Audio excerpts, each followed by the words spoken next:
السلام علیکم ورحمۃ اللہ وبرکاتہ۔ سامعین آؤ مختصر قرآن سمجھیں، پارہ نمبر 24 لے کر ہم آپ کی خدمت میں حاضر ہیں۔ اس میں 3 حصے ہیں۔ پہلا سورہ زمر کا بقیہ حصہ ہے، دوسرا سورہ مومن مکمل ہے، تیسرا سورہ حامیم سجدے کا ابتدائی حصہ بیان کیا گیا ہے۔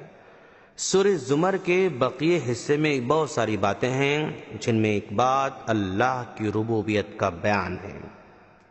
ربوبیت اللہ کی رحمت کا کرشمہ ہے۔ ربوبیت کیا ہے؟ ہر وجود کو ہر مرحلے پر اس کی مناسب نشو و نما کے لیے اسباب مہیا کرنا ربوبیت کہلاتا ہے۔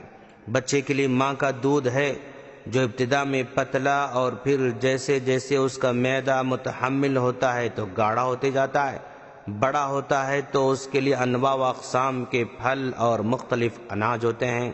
ان میں سے وہ اپنی ضرورت کی مطابق اپنے شعور کی مدد سے انتخاب کرتا رہتا ہے۔ ماں کے اندر ممتا کا جذبہ رکھ دیا، بچے کو پالنے کے دوران راتوں کو اٹھنا، دن کو اسے اٹھائے پھرتے رہنا، اس کی ہر ضرورت کا اہتمام کرنا اسے شاق نہیں گزرتا ہے، بلکہ وہ اس میں راحت محسوس کرتی ہے، خوشی محسوس کرتی ہے۔ باپ بچے کے تحفظ اور اس کی تربیت میں خوشی محسوس کرتا ہے، اس پر خرچ کر کے اس کا دل اور خوش ہوتا رہتا ہے، اپنی استطاعت کے مطابق بلکہ اس سے بڑھ کر بچے کی تعلیم و تربیت پر خرچ کرتا رہتا ہے۔ ماں اور باپ میں اولاد کی محبت اور نگہداشت کا جذبہ رکھ دینا، یہ اللہ تبارک و تعالیٰ کی ربوبیت کا ایک پہلو ہے۔ ہر شخص بچوں سے پیار کرتا ہے، خواہ وہ اپنے ہوں یا دوسروں کے۔ ہر شخص بچوں کو تحفظ دیتا ہے، ہر شخص بچوں کی رہنمائی کرنے پر تیار رہتا ہے۔ یہ سب اللہ تبارک و تعالیٰ کی ربوبیت کے جلوے ہیں دوستو، جو مختلف انداز میں ظاہر ہوتے رہتے ہیں۔ بچہ جوان ہوتا ہے، اس میں قوت اور سمجھ آتی ہے، اب اسے بدنی تحفظ کی ضرورت نہیں ہوتی ہے، اب اسے ذہنی تحفظ اور رہنمائی کی ضرورت ہوتی ہے۔ اس مرحلے پر اس کے لیے ہدایت کے جملہ سامان مہیا فرما دیے، علماء اور اساتذہ نوجوانوں کو پڑھا کر انہیں زندگی کے مسائل سمجھا کر دلی خوشی محسوس کرتے ہیں۔ اپنی طرف سے پیغمبر بھیجے، کتابیں بھیجے، انسان بڑھاپے کو پہنچتا ہے، پھر کمزور ہو جاتا ہے۔ اس مرحلے پر اس کے لیے انتظام کر دیا کہ ہر جوان بالعموم بزرگوں کی مدد پر آمادہ رہتا ہے، ان کا احترام کرتا ہے، ان کے کام آ کے خوش ہوتا ہے۔ اللہ تبارک و تعالی نے اتنی شان ربوبیت سے یہ سب انتظامات کر دیے ہیں، مگر ان سے پورا فائدہ اٹھانا ہمارا کام ہے دوستو۔ آسمان و زمین تمام کا خالق صرف اللہ تبارک و تعالی ہے، اسی کے قائل تمام انسان ہیں۔ اللہ کی رحمت کی وسعت کا بیان ہے۔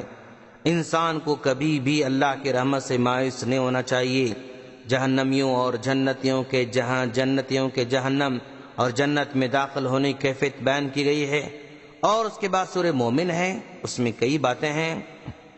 مومن کا بیان بھی ہے۔ جب موسیٰ علیہ السلام کے قتل کی سازش فرعون کے دربار میں ہو رہی تھی تو ایک مومن اپنے ایمان کو چھپائے ہوئے تھا۔ اس نے کہا اتقتلون رجلا ان یقول ربی اللہ۔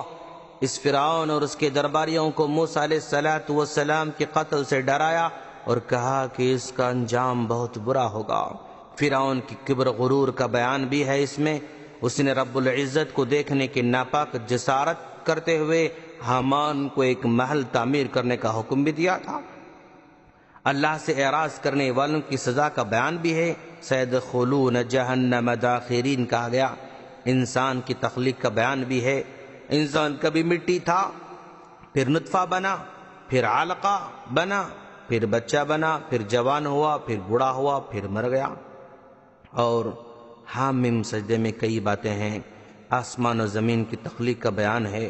اللہ نے زمین اور اس کے اندر کی ساری چیزیں 4 دن میں بنایا اور آسمان کو 2 دن بنائے، اس کا تذکرہ ہے۔ کافروں کی شرارت کا ذکر ہے۔ جب نبی کریم صلی اللہ علیہ وسلم قرآن مجید کی تلاوت کرتے تو یہ لوگ شور مچاتے تھے تاکہ لوگ تلاوت قرآن مجید کو نہ سن سکیں۔ داعی کا بیان ہے کہ اس سے بہتر بات کسی کی نہیں ہو سکتی، اور داعی کو کون سا اسلوب استعمال کرنا چاہیے یہاں پر تربیت دی گئی ہے۔ اس طرح یہ پارہ ختم ہو جاتا ہے۔ ہم اللہ سے دعا کرتے ہیں کہ باری تعالیٰ تو ہم تمام کو قرآن مجید کو سمجھ کر پڑھنے کی توفیق عطا فرما۔ آمین۔ السلام علیکم ورحمۃ اللہ وبرکاتہ۔